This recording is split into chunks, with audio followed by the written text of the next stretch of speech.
"Not really," my husband said, smiling like it was harmless, like it was clever, like it didn't cut straight through me.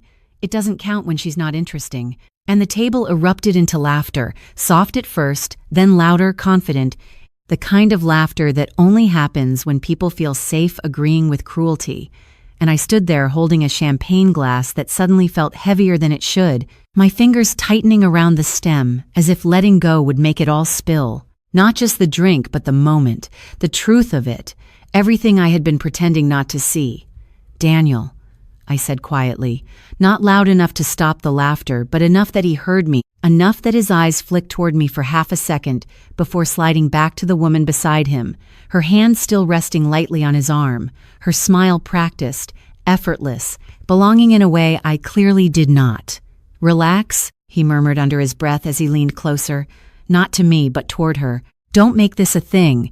And then he was gone again, turning his body away, leaving me standing at a table filled with people who suddenly seemed very comfortable pretending I wasn't there. Someone across from me raised an eyebrow, half curious, half amused. "You okay?" she asked. But her tone carried no real concern, just the polite obligation of someone watching a scene unfold. I nodded, because that's what I had learned to do. Nod, smile, shrink, survive, even as something inside me went completely still, not shattered, not broken, just still, like a room after the lights go out, like the moment before you realize you've been living in the wrong life. And if this story speaks to your heart, only if it truly resonates with you, take a second to like this video, subscribe to the channel, and leave a comment telling me where you're watching from and what time it is in your city right now, because I want to know how far this moment travels. How many people understand this kind of silence? My name is Elena Vargas. I'm 32 years old, and that night at a luxury wedding in Napa Valley was the moment everything in my marriage quietly came undone, even if no one else at that table realized it yet. The vineyard stretched out behind the reception hall, rows of vines fading into the golden California sunset, string lights glowing overhead like something out of a magazine spread, everything curated, everything perfect, except for the way I stood just slightly outside of it, like a detail that didn't quite belong in the frame. I had spent 2 hours getting ready in our hotel suite, smoothing down my dress, adjusting my hair, choosing earrings Daniel had once said he liked, though I couldn't remember the last time he'd actually looked at me long enough to notice. And when I stepped out of the bathroom, he barely glanced up from his phone, just nodded once and said, "That's fine. Just try not to overdo it tonight, okay?" Like I needed guidance, like I needed permission. Overdo what? I had asked, holding on to the question a little longer than necessary, hoping maybe he would hear it, maybe he would look up. He sighed, still scrolling. "Just don't try too hard. These people can tell." And I remember standing there for a second, feeling something small and sharp settle in my chest, but I let it go, because I always did. At the reception, it didn't take long for him to drift, first to a group of colleagues, then closer to her, Lauren, the coworker I had heard about in passing, always described as sharp and easy to work with. And I watched as their conversation stretched, their bodies angled toward each other in that subtle way that says more than words ever could, his laugh coming quicker, lighter, more present than it had been with me in months.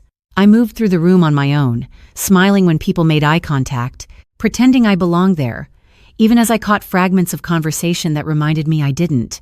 Mentions of deals, summer homes, last-minute flights to New York, a world I had been slowly reshaped to fit into without ever fully understanding why I felt so out of place inside it. "So, how do you know Daniel?" Someone asked me at one point, a man in a navy suit, holding a glass of bourbon like it was an extension of his hand. "I'm his wife," I said, the words sounding quieter than I expected, almost uncertain. He blinked, just for a second, then smiled politely. "Oh," he said, as if recalibrating, as if something about that answer didn't quite match what he had been observing all night. And maybe that's when I started noticing it more clearly, the distance, not just physical, but something deeper, something that had been building for a while, hidden under routines and shared spaces and conversations that sounded normal if you didn't listen too closely. Because the truth is, this wasn't the first time Daniel had made me feel small. It was just the first time he had done it so openly, so effortlessly, like it required no thought at all.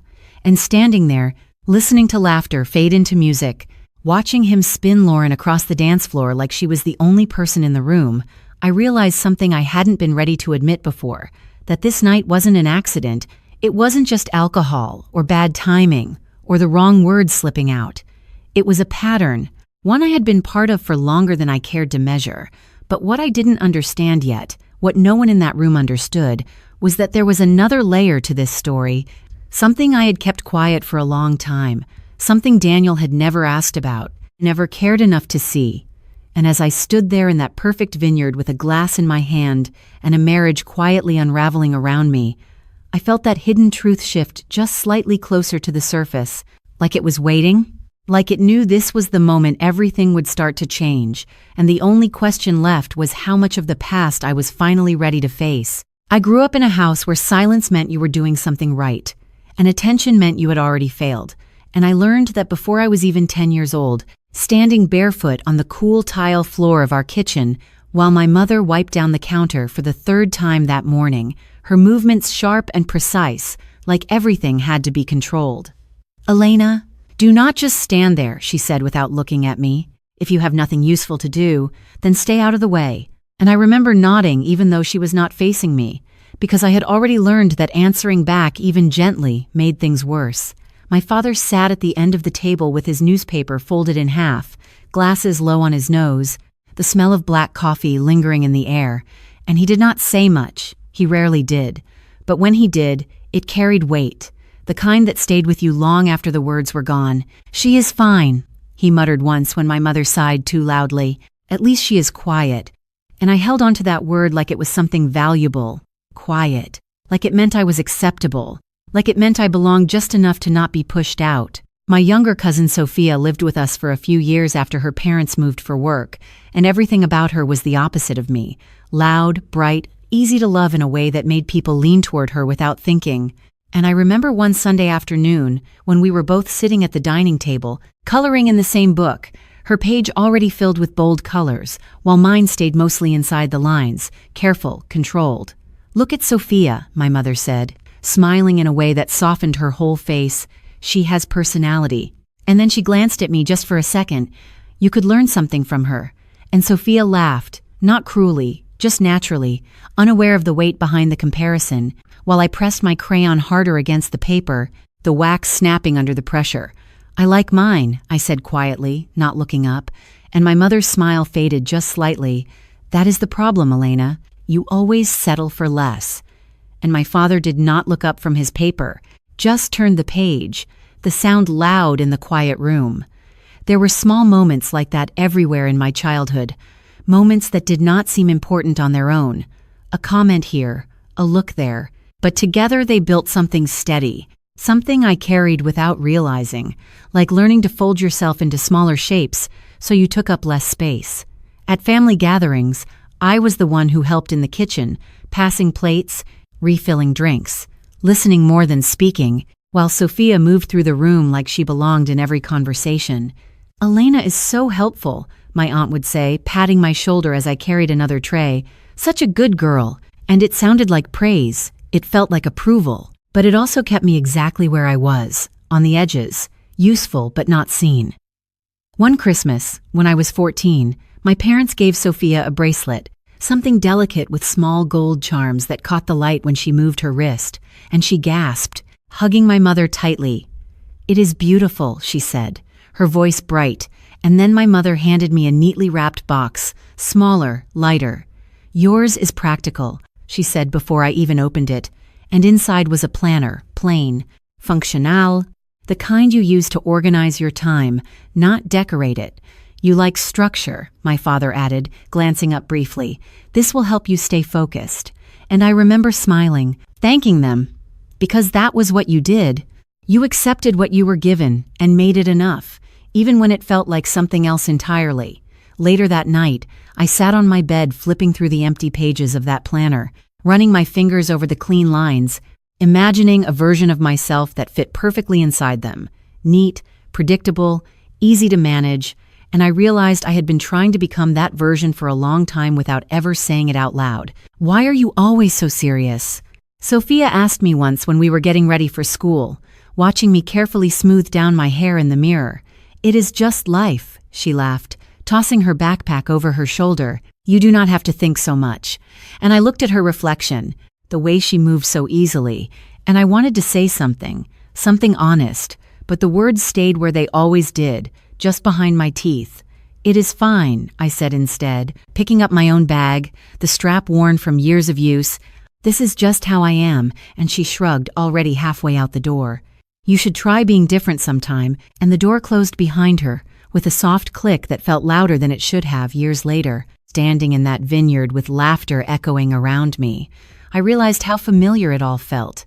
The way people looked past me, the way my presence became something optional, something easy to dismiss, and I understood that I had not just ended up in that moment by accident. I had been walking toward it for most of my life, shaped by small choices, small silences, small acceptances that added up to something much bigger than I had ever allowed myself to see. But there was one thing from my past, one detail I had kept separate from all of this, something I had built quietly without anyone paying attention, not my parents, not Sophia, and certainly not Daniel, something that did not fit into the version of me they all thought they understood. And as I stood there remembering the girl who learned to stay quiet to be accepted, I felt that hidden part of me pressing forward again, stronger this time, like it was no longer willing to stay in the background, like it was waiting for me to finally acknowledge it. And for the first time, I wondered what would happen if I did. The first time something shifted for me did not feel like a victory. It felt like an accident, like I had stepped into a room I was not supposed to enter, and no one had noticed yet. And I remember exactly where I was, sitting at a narrow desk in a shared office space that smelled faintly of burnt coffee and printer ink, staring at a spreadsheet that no one else seemed willing to fix. "It is not that complicated," I said quietly, more to myself than anyone else, adjusting a column that had been throwing off the entire report, and across from me, a man named Greg leaned back in his chair and laughed. "If it was easy, someone would have done it already," he said, tapping his pen against the desk. "Just leave it. We will send it as is." And I remember pausing, my fingers hovering over the keyboard, that familiar hesitation rising, the instinct to stay quiet, to not push, to not be the one who made things uncomfortable. But something in me did not settle that time, something small but steady, and I heard myself say, "It is wrong," before I could stop it, and the room went just slightly still. Greg raised an eyebrow. "Excuse me?" And I swallowed, my voice softer now but still there. "The numbers do not match. If this goes out, it will create a problem later." And there was a moment where I expected him to dismiss me, to laugh again, to tell me to stay in my lane, but instead he leaned forward just a little, curious now. "Then fix it," he said, half joking, half testing. I did not answer. I just turned back to the screen and started working, adjusting formulas, tracing back errors, my mind narrowing into something focused, something clear. And I did not notice the time passing until the overhead lights flickered slightly, signaling the building was about to close. "You are still here?" a voice said behind me, and I turned to see my manager, Linda, standing in the doorway with her coat draped over her arm, her expression somewhere between surprised and impressed. "I was just finishing this," I said, gesturing toward the screen, suddenly aware of how late it had gotten. She stepped closer, scanning the numbers, her eyes moving quickly. "Who did this?" she asked, not looking at me yet, and for a second I hesitated, that old instinct pulling at me again, but then I said, "I did," and the words felt unfamiliar, like they did not quite belong to me. Linda looked up then, really looked at me, and something shifted in her expression. "This is good," she said simply. "Actually, this is very good." And Greg, who had been packing up his things, let out a low whistle. "Guess she is not just quiet after all," he muttered, half amused, half surprised. I felt heat rise to my face, not from embarrassment this time, but from something else, something closer to recognition, like I was seeing a part of myself reflected back for the first time. Over the next few weeks, more things like that started happening. Small at first, a report here, a suggestion there, moments where I spoke up just enough to be heard, and each time, it got a little easier, a little less foreign. "Can you take a look at this?" Linda asked one afternoon, handing me a file that had been sitting untouched on her desk. "I think you might see something the rest of us missed." And I nodded, trying to keep my voice steady.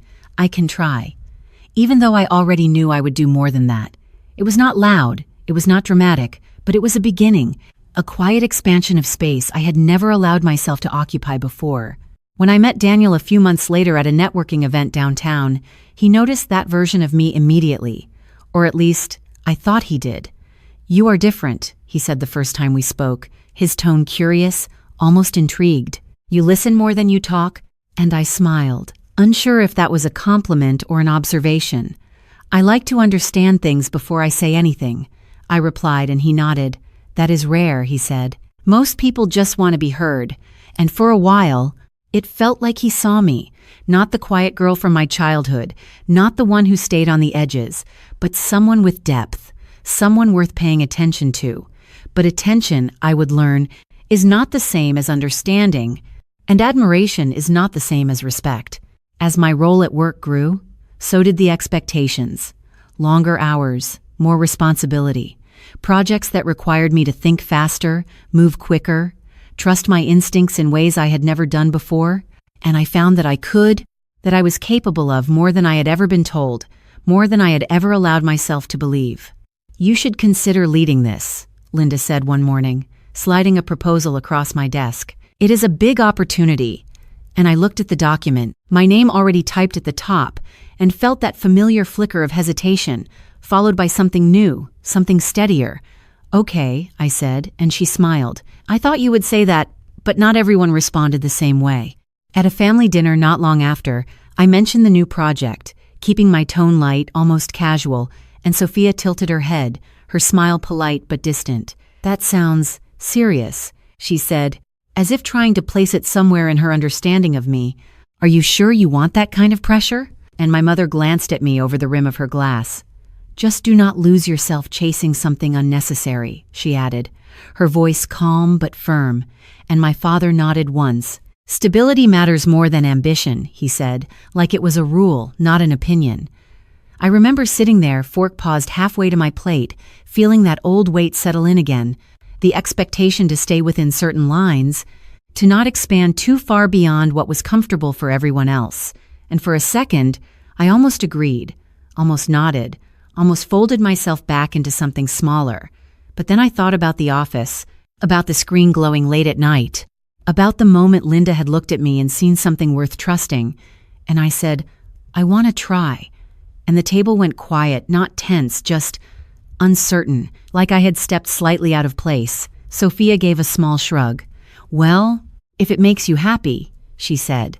But there was something in her tone that did not quite match the words, something closer to distance than support. And that was the first time I felt it clearly. The subtle shift, the quiet tension that comes when you start becoming someone people did not expect, someone they are not sure how to place anymore. I did not know it then, but that tension would not stay quiet for long, and the opportunity I had just accepted, the one that felt like a step forward, was about to pull me into something much bigger than I was prepared for, something that would connect directly to the life I thought I was building with Daniel, and the version of myself he believed he understood. And as I sat there at that table, listening to the soft clink of silverware and polite conversation, I had no idea that the path I had just chosen was already leading me toward a moment where everything would be forced into the open, whether I was ready or not. I did not notice the shift all at once.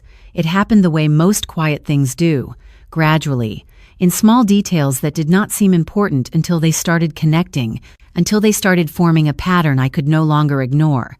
It began with a conversation I was not meant to hear, standing just outside Daniel's home office one evening, my hand resting on the doorframe as his voice carried through the slightly open door, low but clear. "She is not really involved in this," he said, and there was a pause, the faint hum of a speakerphone in the background. "Elena just helps with small things, nothing strategic." And I remember frowning, not stepping in, not announcing myself, just listening. A man's voice responded, smooth, confident. "That is fine. As long as the proposal stays clean, we do not need too many people attached to it." And Daniel let out a short laugh. "Trust me, she is not the type to complicate things." And something in that sentence lingered. The way he said it, casual, dismissive, like I was a detail that could be edited out without consequence. I stepped back before they could hear me, the hallway suddenly feeling narrower than before, And when he came out a few minutes later, he smiled like nothing had happened, like everything was exactly as it should be. "You have been working late again," he said, loosening his tie. "You should not push yourself so hard." And I studied his face for a second, searching for something that matched the voice I had just heard. But there was nothing, just the same easy expression, the same familiar tone. "I am fine," I replied, my voice steady. "I actually wanted to talk to you about the proposal I am leading." And he nodded absently, already reaching for his phone. Yeah, that is good. Just do not take on too much, okay?" And that was it. The conversation closed before it could even begin. Over the next few weeks, things started happening at work that did not make sense, decisions being made without my input, updates being sent out that did not reflect the work I had done, and each time I asked about it, the answers were vague, deflective, like I was missing a piece everyone else already had. "We thought you were aligned on this," Linda said one afternoon, her tone careful but firm, as she pointed to a revised version of the proposal on her screen. "Daniel mentioned you were taking a step back from the lead role, and I felt something drop in my chest, slow and heavy." "I did not say that," I replied, the words coming out more quietly than I intended. "I have been leading this from the beginning," and Linda hesitated just for a second. "That is not what we heard," she said, glancing at the document again. "He said you preferred to stay in a support position," and there it was again, that word, support? The same shape it had taken in my childhood, in my marriage, now appearing here, in the one place I had started to feel different. "Can I see the emails?" I asked, my voice steadier now, and she turned the screen toward me. Scrolling through a thread that carried Daniel's name, his words, clear and confident, outlining decisions I had never agreed to, positioning himself as the primary contact, the one leading the direction. "I thought you both were coordinating this," Linda added, her tone softening slightly. "It just seemed organized." And I stared at the screen, reading the sentences again, trying to reconcile them with the man who had stood in our kitchen that morning asking if I wanted coffee, the man who had told me not to push myself too hard. "We are," I said finally, though the words felt hollow even as I said them. "I will clarify this," and Linda nodded. Though something in her expression had shifted, a small crack in the confidence she had shown me before. That night, I waited until Daniel got home, the clock on the wall ticking louder than usual as I stood in the kitchen, my hands resting on the counter, the cool surface grounding me. When he walked in, he looked tired, distracted, but when he saw me standing there, something in his posture changed, just slightly. "Hey," he said, setting his keys down. "Everything okay?" And I met his eyes, holding his gaze longer than I usually did. "Why did you tell them I stepped back from the project?" I asked, the question simple, direct, leaving no room for misunderstanding. He blinked once, then let out a small sigh, like I had asked something inconvenient. "Elena, it is not like that," he said, moving past me toward the fridge. "I just adjusted a few things to keep it streamlined, and I followed him with my eyes, not moving." "You changed my role," I said, and he shrugged, pulling out a bottle of water. "I optimized it," he corrected, taking a sip. "You were getting overwhelmed, and this way everything runs smoother." And there it was again, the quiet rewriting of reality, the assumption that he knew better, that his version of events was the one that mattered. "You did not ask me," I said, my voice lower now, steadier, and he leaned against the counter, looking at me like I was missing something obvious. "I did not think I needed to," he replied. "We are on the same team, right?" And for a moment the room felt too small, the air too still, like everything had narrowed down to that single sentence. "On the same team," I repeated, almost to myself, and he nodded, satisfied, like the conversation was already over. "Look," he added, his tone softening just enough to sound reasonable, "this is better for both of us, trust me." And I realized then that this was not a misunderstanding, not a miscommunication. It was a decision, one he had made without me, about me, and then presented as something I should be grateful for. The next day at work, the shift was complete. Meetings where I used to lead now had me sitting slightly to the side, my input acknowledged but not centered, my role quietly redefined without any formal announcement, just a gradual adjustment that everyone seemed to accept without question. "Daniel has been coordinating the updates," someone said during a call. "He has a clear vision for the direction, And I sat there, listening to my own work being described in his voice, shaped by his words, and I felt that same stillness from the wedding return, not confusion, not even anger, just a quiet, unmistakable clarity. And when the final version of the proposal was presented to the executive team, with his name at the top and mine listed somewhere below, smaller, secondary, I understood that everything I had been building, everything I had started to believe about myself, had been quietly taken, repackaged, and redistributed in a way that left me present but invisible, again. I sat in that room, hands folded in my lap, listening as they congratulated him, as they nodded at his explanation, Tan-Lo, as they trusted his version of the story without hesitation. And when Linda glanced at me, just briefly, there was something in her eyes I could not quite name, something between apology and realization. But it was too late for that, because in that moment, as the room filled with approval that did not belong to me, I felt it, not breaking, not collapsing, but something closing, something final, like a door I had been holding open for far too long, finally shutting on its own.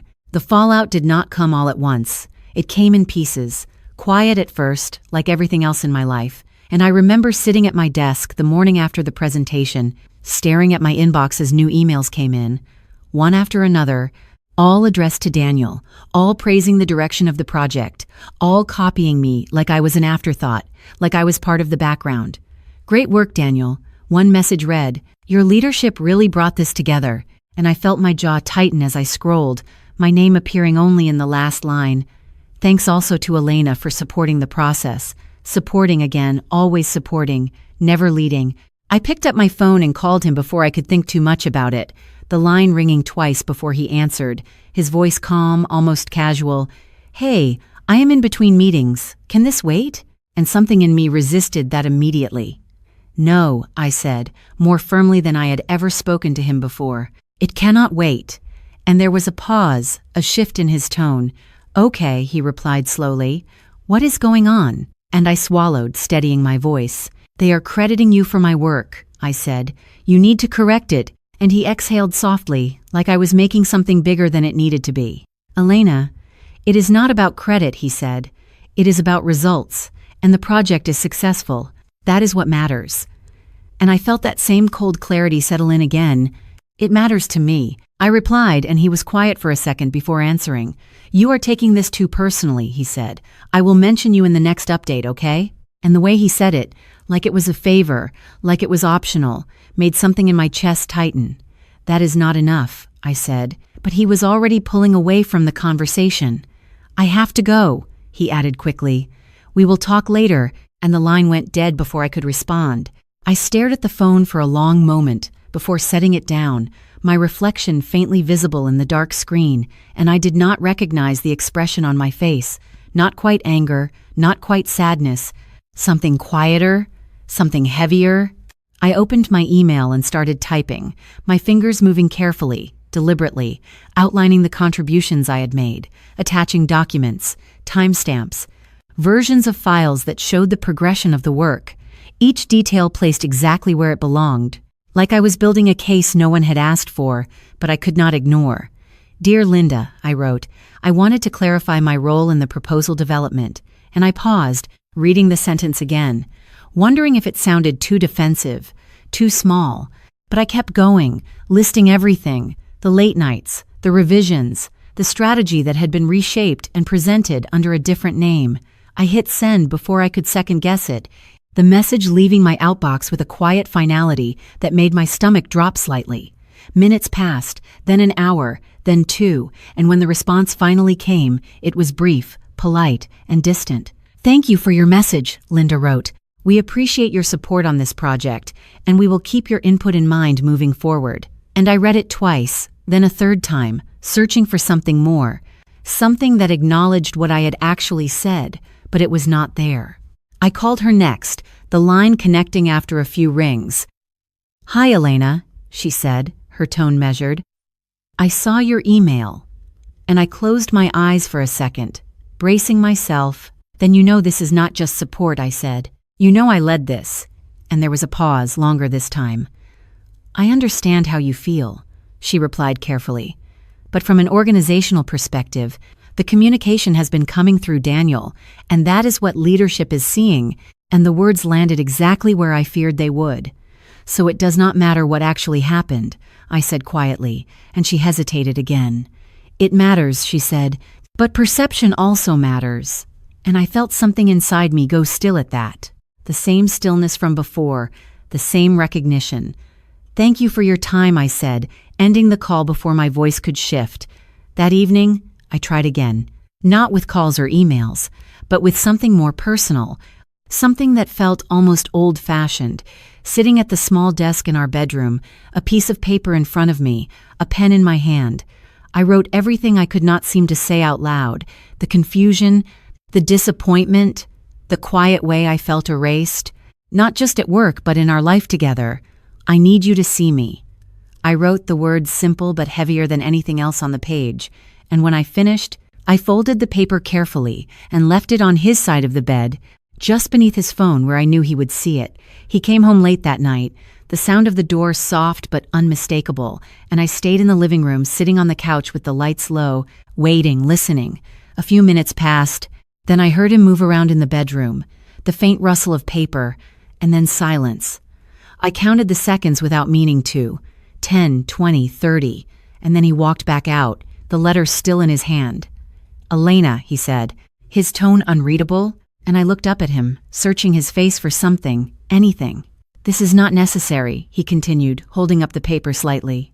You are overthinking things again, and I felt my fingers curl against the fabric of the couch, grounding myself. Did you read it? I asked, and he nodded once. I did, he said, and I think you are making this more emotional than it needs to be. And there it was, the final distance, the line that separated what I was experiencing from what he was willing to acknowledge. It matters to me, I said again, quieter now, and he sighed, setting the letter down on the table like it was something temporary, something that did not need to stay.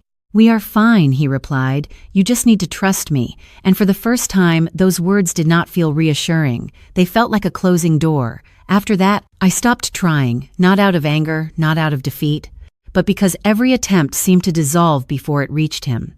Every call unanswered in the way that mattered. Every message reduced to something smaller, something manageable, something he could dismiss without consequence. I watched as the project moved forward under his name, as meetings continued without me, as conversations shifted away from my presence entirely, and each time I thought about speaking up again, about pushing harder, I felt that same stillness return, stronger now, more complete. At home, the distance grew in quiet ways, conversations shorter, pauses longer, shared spaces feeling less shared, and more like two separate worlds existing side by side.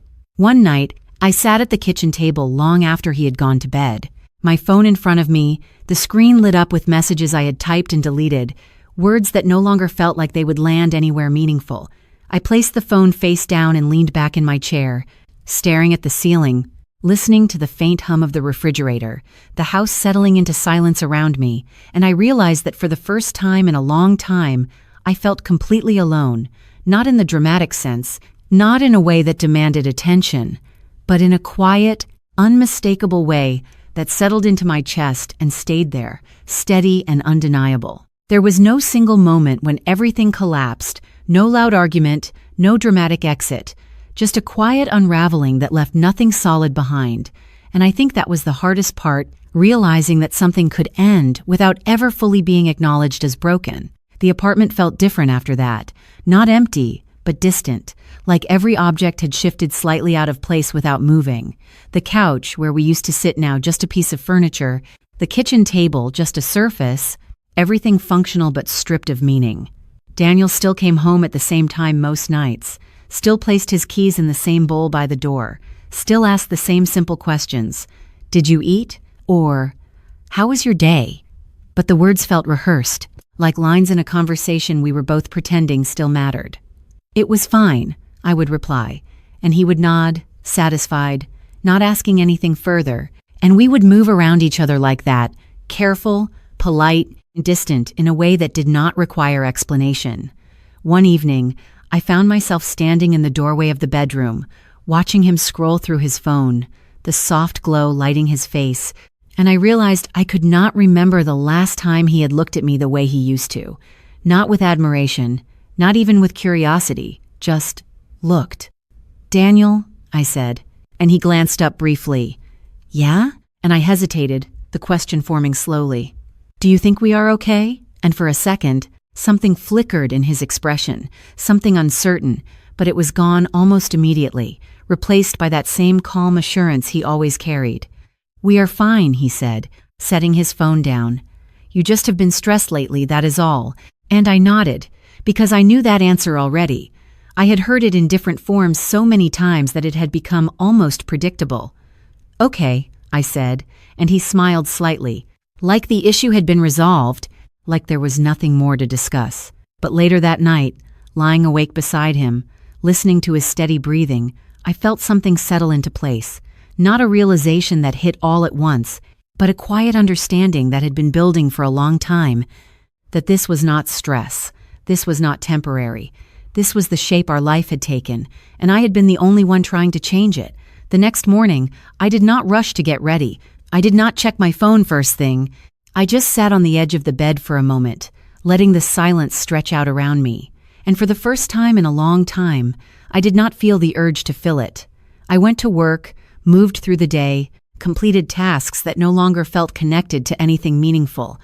And when I returned home that evening, the apartment greeted me with the same quiet stillness. Daniel was not there yet, and I stood in the middle of the living room, looking around like I was seeing it from a distance, like it belonged to someone else. My phone buzzed softly in my hand. A message from Sophia. "Hey, are you okay? You have been quiet." And I stared at the screen for a moment before typing back, "I am fine." The same answer I had given everyone else, the same answer that had become automatic. She responded almost immediately. "You sure? You do not sound like yourself." And I let out a small breath, my fingers hovering over the keyboard, unsure what version of the truth I could even offer.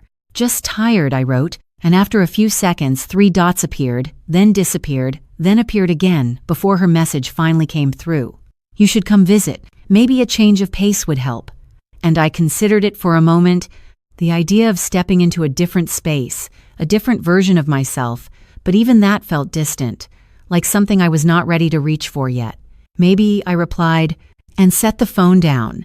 When Daniel came home later, he moved through the apartment the same way he always did, unaware of the shift that had already taken place, unaware that something essential had already been lost. "Long day?" he asked, loosening his tie, and I nodded. "Yes," and he gave a small, sympathetic smile. "It will get better," he said, and I almost asked him what exactly he thought would change, what he believed we were waiting for, but the question stayed where it always did, just beneath the surface. That night, we sat on opposite ends of the couch, the television on but barely watched, the sound filling the space between us without actually connecting anything. "We should plan something," he said suddenly, not looking at me. "Maybe a trip. Just get away for a few days." And I turned my head slightly, studying his profile, trying to understand what he meant by that, what he thought we were fixing. "Where would we go?" I asked, and he shrugged lightly.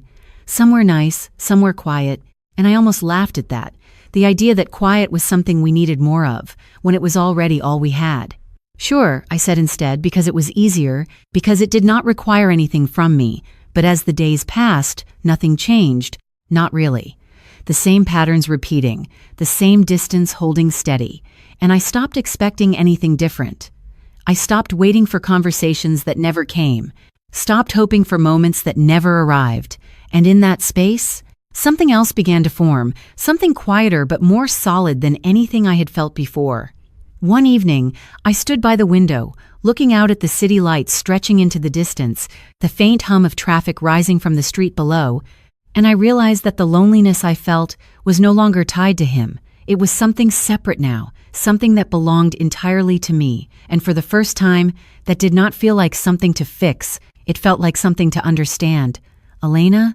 Daniel's voice came from behind me, and I turned slightly. "Yeah?" And he hesitated, like he was about to say something more, something that might shift the pattern even slightly, but then he just nodded.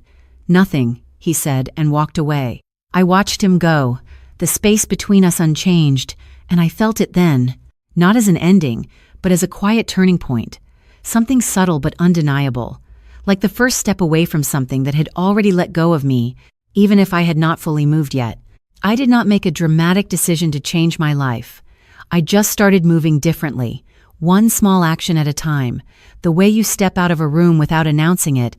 And the first thing I did was go back to my desk the next morning and open a new file, not the project that had been taken from me, not anything connected to Daniel or the team that had quietly erased me, but something that belonged only to me, something I had been building in fragments for years without ever giving it a name. I stared at the blank screen for a long moment before typing a single line, then another, the rhythm slow but steady, my mind focusing in a way it had not in a long time, not reacting, not adjusting to someone else's expectations, just creating. "What is that?" a voice asked from behind me, and I turned slightly to see Greg leaning against the doorframe, his coffee in hand, his expression curious. "Just something I am working on," I replied, not offering more than that, and he nodded slowly, stepping closer. "Look serious," he said, glancing at the screen. "You pitching something?" And I hesitated for half a second before answering, "Maybe." And he let out a small laugh. "Did not think you were the pitching type," he added, not unkindly, just surprised. And I met his eyes, holding the moment just a second longer than I used to. "I did not either," I said and turned back to the screen. I started staying later again, but this time it felt different. Not like I was trying to prove something to anyone else, just building something I needed to understand for myself, refining ideas, organizing data, shaping a direction that no one else was influencing, and for the first time, the quiet I had always lived in started to feel like an advantage instead of a limitation. "You are here early," Linda said one morning as she walked past my desk, pausing when she saw what I was working on.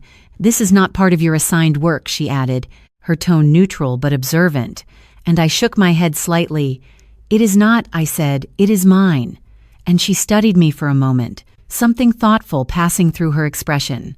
"Just make sure you are not spreading yourself too thin," she replied, but there was no dismissal in her voice this time, just caution, and I nodded. "I understand," even though I knew this was the first time I was not trying to fit inside something someone else had defined. At home, nothing had changed on the surface. Daniel still moved through the apartment with the same routines, the same quiet assumptions, but I was no longer waiting for anything from him, no longer measuring my day by his reactions or the absence of them.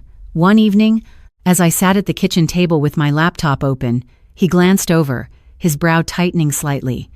"You have been working a lot lately," he said, setting his glass down. "Is this about that project?" And I looked up at him steady. "No," I said, "this is something else." And he frowned faintly. "Like what?" And I closed the laptop halfway, not fully, just enough to create a boundary. "Something I want to try," I replied. And he leaned back slightly, studying me in a way he had not in a long time.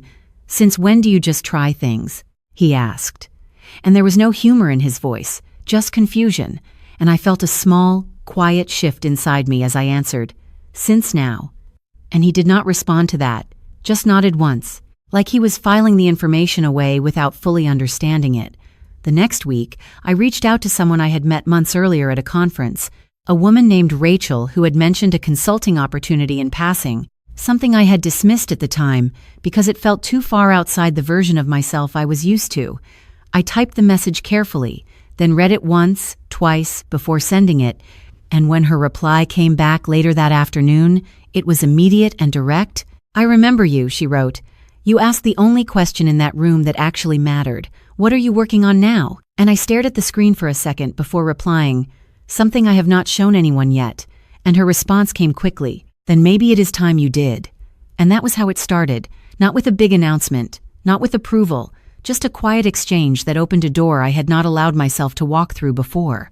I began meeting her once a week at a small coffee shop downtown, bringing pieces of my work, talking through ideas, refining them with someone who did not already have a fixed image of who I was supposed to be.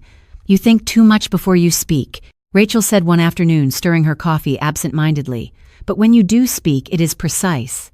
And I let out a small breath, half a laugh. "I have been told that is a problem," I replied, and she shook her head slightly. "It is only a problem in rooms that reward noise over clarity," she said. This is not one of those rooms, and something about that stayed with me long after the conversation ended. Days turned into weeks, and the work I had started as something small began to take shape, clearer, stronger, more defined than anything I had done before. And for the first time, I was not asking for permission, not waiting for validation, just moving forward because it felt right. One evening, as I packed up my laptop at the coffee shop, Rachel looked at me across the table, her expression steady. "You know this is more than just a side project," she said, and I paused, my hand resting on the edge of my bag. "I am starting to," I replied, and she nodded once. "Then you should treat it that way." And I held her gaze for a moment, feeling that quiet certainty settle in deeper than before, not loud, not overwhelming, just solid. As I stepped out onto the street, the city lights reflecting off the pavement, the cool air brushing against my face, I realized that something had already begun to change, not in a way anyone else could see yet, not in a way that would be recognized or acknowledged, but in a way that felt real to me, something that did not depend on anyone else's understanding. And as I walked toward the train, my bag resting lightly against my shoulder, I knew this was only the beginning of something much larger than I had allowed myself to imagine. I did not announce the change when it happened. Not to Daniel, not to anyone at work. I just walked into a different building one morning, wearing a navy blazer I had bought for myself, instead of something chosen to fit into someone else's expectations. My hair pulled back neatly, a leather folder tucked under my arm, and for the first time in a long time, I was not trying to look like I belonged. I knew I did. The glass doors reflected my image for a second before I pushed them open, the quiet hum of conversation and movement meeting me inside, and I caught sight of my name on the temporary badge clipped to my jacket. Elena Vargas, strategy consultant. The letters simple, clean, unmistakable, and I paused for just a fraction of a second, letting that settle, not as something to prove, but as something already real. "You must be Elena," a voice said, and I turned to see Rachel walking toward me, her expression steady, confident. "Ready?" she asked, and I nodded. "Yes." My voice calm even, and she smiled slightly. "Good, because they have been waiting for you." And there was something in the way she said that, not exaggerated, not dramatic, just factual, that made me straighten just a little more. The conference room was larger than I expected, a long table surrounded by people who were already seated, their conversations quieting as I entered, their attention shifting toward me in a way that felt unfamiliar but not uncomfortable. "This is Elena," Rachel said, gesturing toward me. "She is leading the restructuring analysis," and I felt a subtle shift in the room, not skepticism, not dismissal, just focus, the kind that comes when people are listening for something specific. "Thank you for having me," I said, setting my folder down and opening it, my movements deliberate, steady. "I reviewed your last 2 quarters of data, and there are a few patterns I would like to walk through." And as I spoke, I noticed something I had not expected. No one interrupted, no one redirected. They just listened, their attention fixed, their expressions thoughtful. And when I paused, one of the executives leaned forward slightly. "Go on," he said. And I did. The conversation moved quickly after that, questions coming in, direct, sometimes challenging, but never dismissive. And each time I answered, I felt that same quiet clarity I had discovered months ago, not rushing, not over-explaining, just stating what was true, what I had seen, what I knew. "If we adjust this model," I said, pointing to a section of the report, "you can reduce operational loss by at least 15% within 6 months. And there was a brief silence before another voice spoke up. "That is significant." And I nodded once. "It is also realistic," I replied, and I could feel the shift again. Subtle but real. The moment where confidence is recognized, not declared. After the meeting, as people gathered their things and the room began to empty, one of the executives approached me, his expression measured but clearly interested. "Where have you been hiding?" he asked, half serious, half curious, and I allowed a small, controlled smile. "Working," I said, and he nodded slowly. "Well, keep doing that." Before walking away, Rachel joined me a moment later, her arms crossed loosely, her eyes studying me with something close to approval. "You did not hesitate," she said, and I shook my head slightly. "There was nothing to hesitate about," and she smiled just a little. "Exactly," she replied. That is what they noticed, and I felt that settle in, not as validation, but as confirmation of something I had already begun to understand. Over the next few weeks, the work expanded, one project leading to another, introductions turning into opportunities, each step building quietly on the last, and with each new meeting, each new room, I carried the same presence, not louder, not more forceful, just steady, grounded, undeniable in a way that did not require attention, only recognition. "We would like you to take the lead on this," a senior partner said during one call, his tone direct. "It is a larger scope, but your approach fits." And I listened for a moment before answering, "I can do that."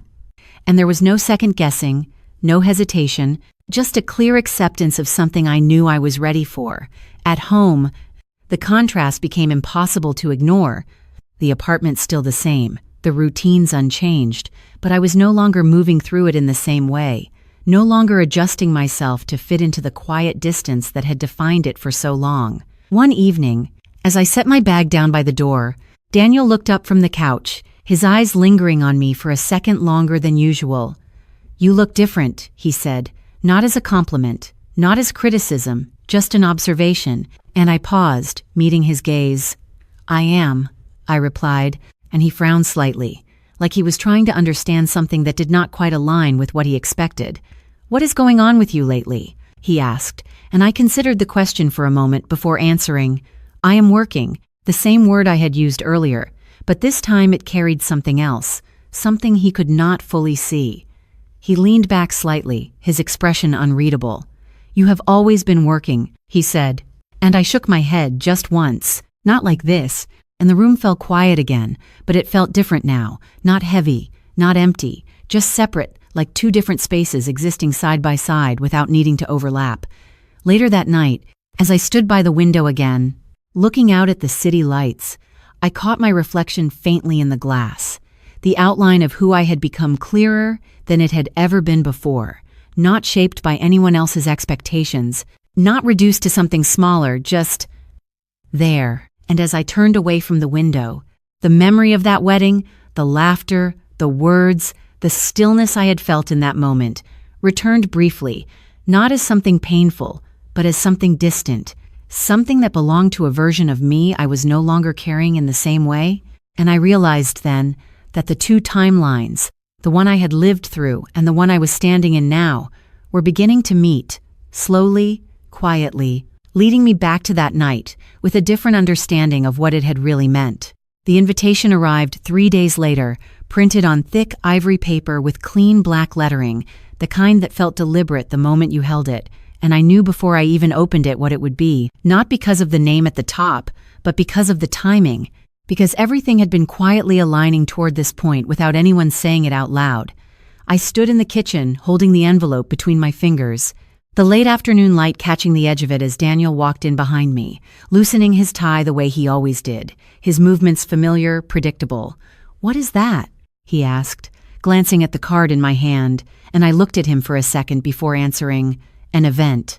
My voice steady, neutral, and he stepped closer, reaching out slightly. "From who?" And I handed it to him without hesitation, watching his expression as he read. There was a pause, small but noticeable, his brow tightening just slightly before smoothing out again. "You were invited to this?" he asked, and I nodded once. "Yes." And he let out a short breath, almost a laugh, but not quite. "That is unexpected," he said. And I tilted my head slightly. "Why?" And he hesitated just for a second too long. "No reason," he replied, handing the card back to me. "It is just not really your scene." And the words landed the same way they always had, but this time they did not settle in the same place. "I think it might be," I said quietly, and he did not respond to that, just moved past me toward the fridge, the conversation closing without resolution. The night of the event, the same kind of event, the same kind of setting. Everything almost identical to that first moment that had shifted something inside me. And as I stood in front of the mirror adjusting the sleeve of my blazer, I noticed the difference immediately, not in how I looked, but in how I felt. There was no hesitation, no second guessing, just a quiet awareness of exactly where I was going and why. "You are really going?" Daniel's voice came from the doorway, and I turned slightly, meeting his eyes in the reflection. "Yes," I replied, and he leaned against the frame, studying me. You did not tell me you were involved with these people, he said, and I considered that for a moment before answering, You did not ask? And something in his expression shifted at that, subtle but clear. The venue was already filled when I arrived, the low hum of conversation weaving through the space, glasses clinking softly, the same kind of polished atmosphere I had stood in before.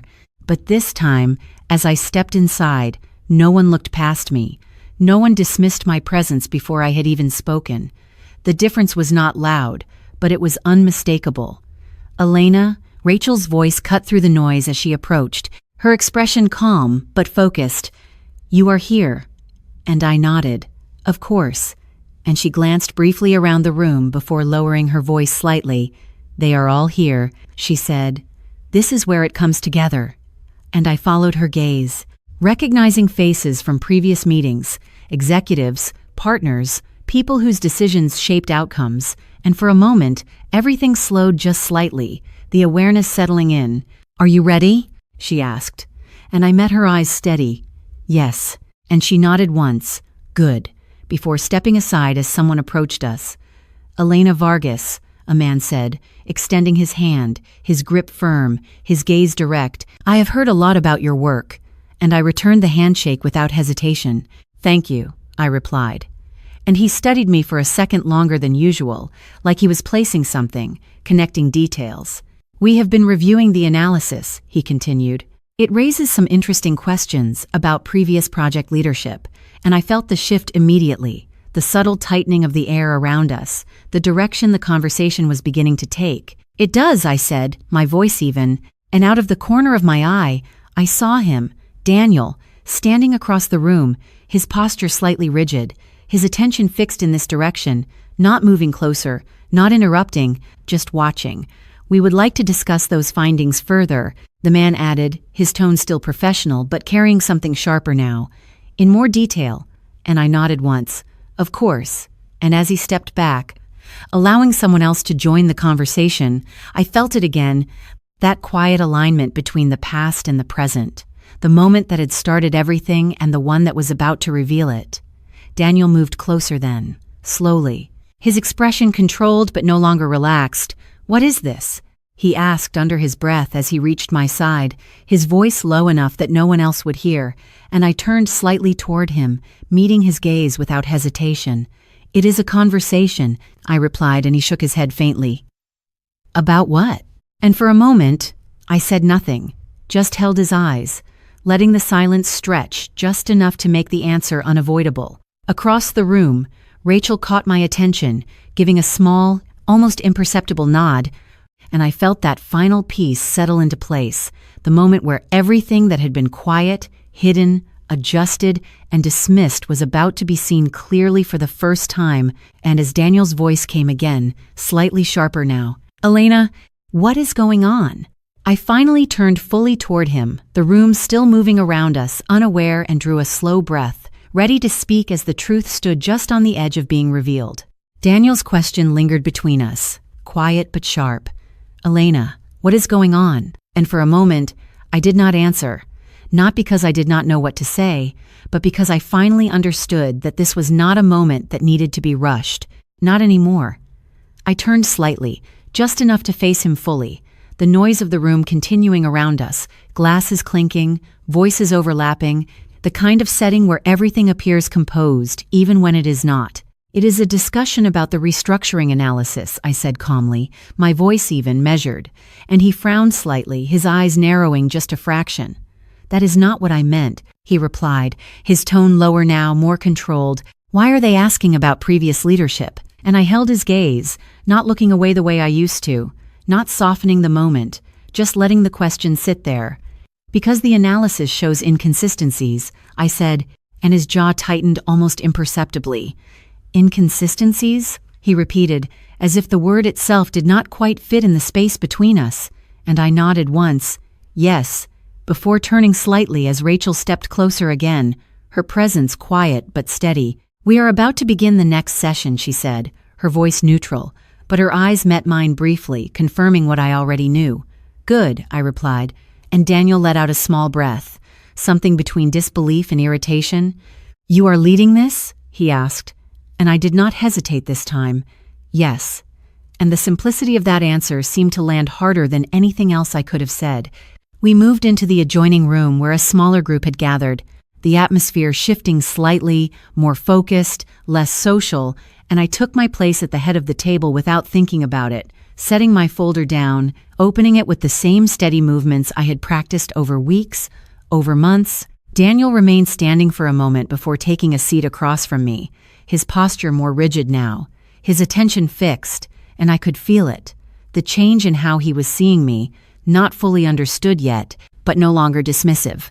"We have reviewed the submitted proposal and the subsequent performance data," I began, my voice carrying clearly without needing to be raised, "and there are several areas where the execution did not align with the original strategy." And I saw it then. The flicker of recognition in a few faces around the table, the subtle shift from passive listening to active attention. "Can you clarify?" one of the executives asked, leaning forward slightly, and I nodded, turning a page in the document. "Of course," I said.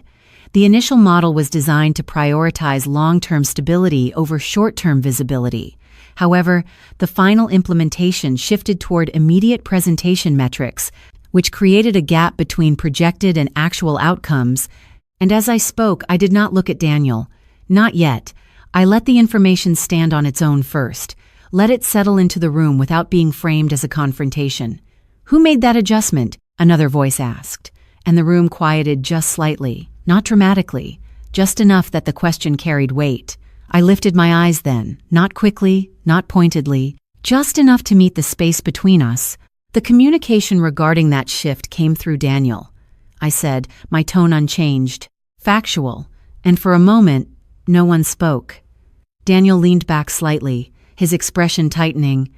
"That is not entirely accurate," he said, his voice controlled but edged, and I nodded once, acknowledging the statement without reacting to it. "The emails and documentation reflect that direction," I replied, sliding a printed thread across the table.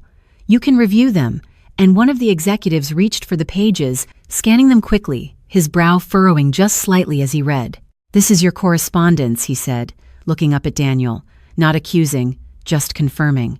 And Daniel exhaled slowly, his fingers tapping once against the table before going still. "It was a collaborative process," he said. "Elena was involved in the early stages, and I let that sit for a second before responding. I said, until the leadership structure was adjusted without my input, and there was a subtle shift in the room again, not dramatic, but unmistakable, the kind of shift that happens when a missing piece finally falls into place." "You stepped back," Daniel said more firmly now, as if stating it would make it true, and I met his eyes directly, my voice calm, steady. "No," I said, "I did not." And the silence that followed was not loud, but it was complete, the kind that holds attention without needing to demand it. One of the senior partners leaned back slightly, his gaze moving between us. "So you are saying the role was reassigned?" he asked, and I nodded once. "Yes."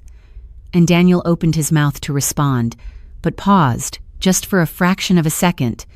And in that pause, something shifted, something visible, something that could not be adjusted or redirected the way it had been before. "We will need to review this further," the partner said finally, his tone measured. "But it is clear there are discrepancies in how this was presented." And Daniel's posture changed then, not dramatically, but enough, his shoulders tightening slightly, his usual ease gone, replaced by something more contained, more uncertain. I closed the folder in front of me with a quiet, final motion, not abrupt, not emphasized, just complete. And as I did, I felt it, not victory, not satisfaction, just a clear, steady recognition of what had just happened, that everything that had been minimized, redirected, and dismissed had now been seen, not through emotion, not through argument, but through something undeniable. Daniel looked at me then, really looked at me, his expression no longer dismissive, no longer certain, and for a moment, neither of us spoke, the room still around us, the conversation already moving beyond this point. But that moment, holding its own weight, and in his eyes, I saw it. Not anger, not even denial, but something closer to realization, the quiet shock of understanding that the version of me he had relied on, the one he had reshaped, the one he had spoken over, was no longer the one sitting across from him. The room did not erupt after the conversation ended.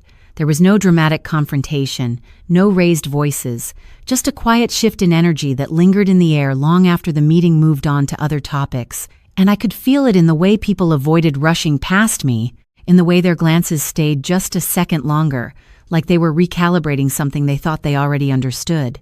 Daniel did not speak to me immediately after. He remained seated for a moment longer than necessary, his hands resting flat against the table, his expression controlled but no longer composed in the way it had been before. And when he finally stood, he did not look at anyone else, just at me, like he was trying to find the version of me he had left behind. "Elena," he said quietly, stepping closer once the room had thinned out, his voice lower now, stripped of the confidence it usually carried. "We need to talk," and I met his gaze without hesitation. "We already did," I replied, my tone even, not dismissive, just final in a way that did not invite negotiation. He exhaled slowly, running a hand through his hair, a gesture I had seen many times before, but never quite like this, less controlled, less certain. "That is not what I mean," he said. "You made it sound like I took something from you." And I held that for a moment, not rushing to fill the silence, letting the weight of his words sit between us before answering. "You did," I said simply, and there was no accusation in my voice, no emphasis, just a clear statement of fact. His jaw tightened slightly, his eyes searching mine for something, perhaps resistance, perhaps emotion, but finding neither. "It was not intentional," he replied, and I nodded once, acknowledging the sentence without accepting it as an answer. "That does not change what happened," I said, and he looked away for a second, the first time I had seen him do that in a long time.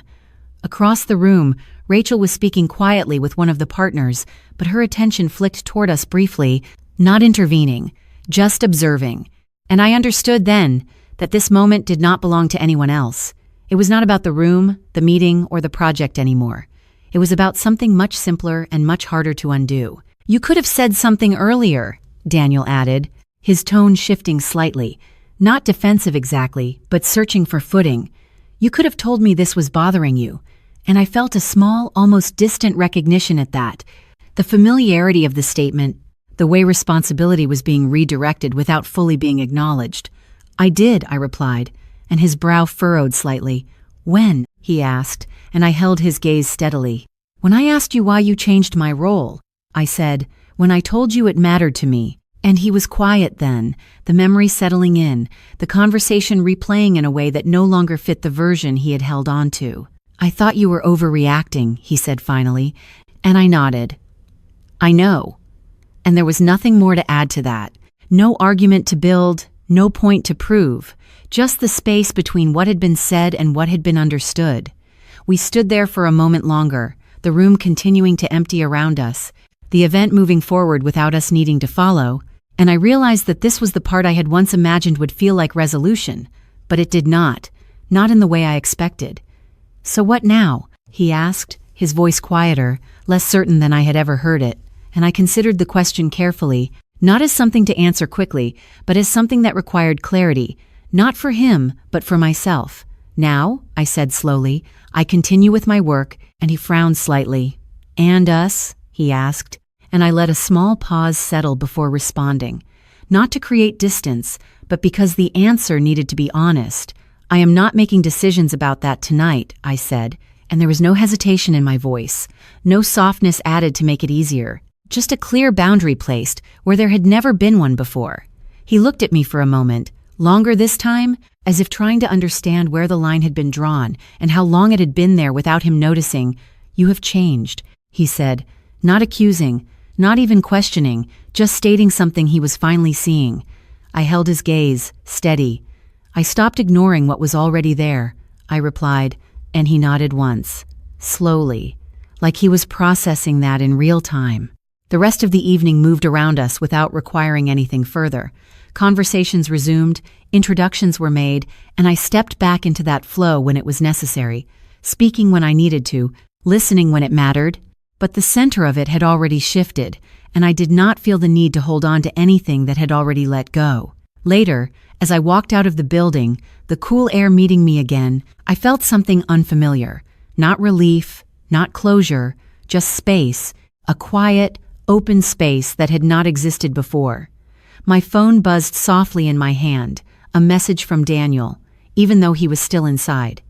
"We will figure this out," it read, and I looked at the screen for a moment before locking it without replying, not out of anger, not out of avoidance, but because I no longer felt the urgency to respond immediately, to fix something that had taken so long to unfold.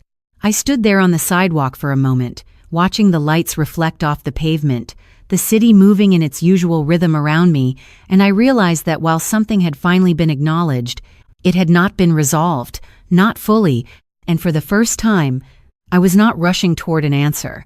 I was allowing the uncertainty to exist, steady, unresolved, and entirely mine. The morning after the event felt different in a way that was hard to explain. Not lighter exactly, not completely resolved, but clearer, like the air had shifted, and I could finally breathe without adjusting myself to fit into something invisible. And as I stood by the window with a cup of coffee warming my hands, watching the early light stretch across the city, I realized that nothing in my life had magically fixed itself overnight. Daniel was still there. The apartment was still the same. The conversations we had not finished were still waiting somewhere in the background. But something inside me had changed in a way that did not depend on any of that anymore. He came into the kitchen quietly, slower than usual, his presence more careful, like he was aware of the space he was stepping into. "Morning," he said, his voice softer, and I nodded once. "Morning." And for a moment, we just stood there, the silence no longer heavy, just honest. "I read through everything again last night," he said after a pause, his eyes not quite meeting mine. "The emails, the documents, I did not realize how much I had shifted things, and I listened without interrupting, not because I was waiting for an apology, but because I wanted to hear what he actually understood. I thought I was helping," he added almost to himself, and I set my cup down gently on the counter, the sound small but grounding. "You were helping yourself," I said, not harshly, not accusing, just naming it for what it was.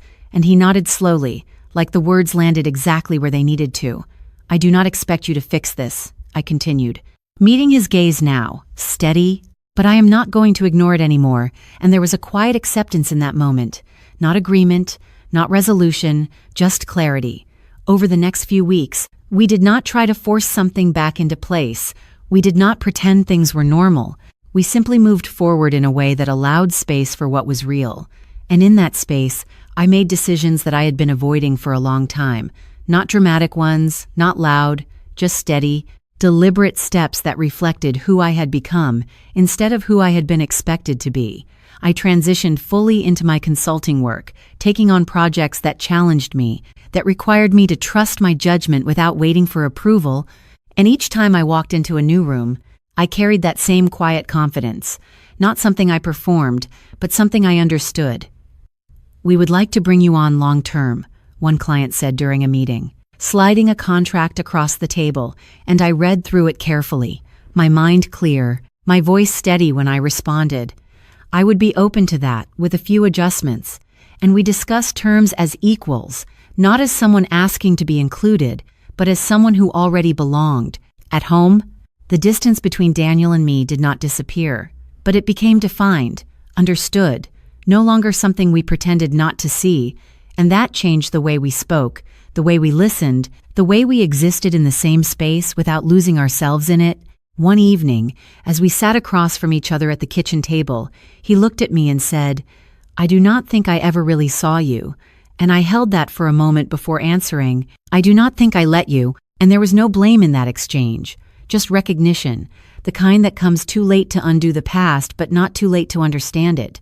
I started spending more time outside of that space, not running away, just expanding my life in ways that felt aligned, meeting people who knew me as I was now, not as I had been defined before. And in those interactions, I noticed something subtle but important. I did not feel the need to shrink, to adjust, to make myself easier to understand. I simply was. One afternoon, I found myself back at the same vineyard where that wedding had taken place. Not for an event, not for anyone else, just passing through after a meeting nearby, and I stopped at the edge of the rows of vines, the sunlight stretching across the landscape in the same way it had that night, but everything felt different now, not because the place had changed, but because I had. I stood there for a moment, remembering the version of myself who had held a glass too tightly, who had stayed still while laughter filled the space around her. And I felt something unexpected, not pain, not regret, just a quiet compassion for the person I had been, someone who had been doing her best with what she understood at the time. I reached into my bag and pulled out my current work badge, the one with my name and title printed clearly, the one I clipped on each morning without thinking, and I held it in my hand for a second, feeling the weight of it, not as a symbol of status, but as a reminder of ownership, of identity, of something that had been built slowly, intentionally, without needing anyone else to define it. The truth is, I learned that trust is not just about believing in other people. It is about believing the quiet voice inside you when something does not feel right. Even when it would be easier to ignore it, I learned that love without respect is not something you can fix by trying harder, and that staying silent to keep the peace often costs you more than speaking ever would. If you are listening to this, and something in your life feels off, something you cannot quite explain but cannot quite ignore, trust that feeling. It is not there to confuse you, it is there to guide you, and you do not have to wait for everything to fall apart before you start choosing yourself. Protect your time, protect your energy, protect your work, and do not hand over your value to someone who benefits from you not seeing it clearly.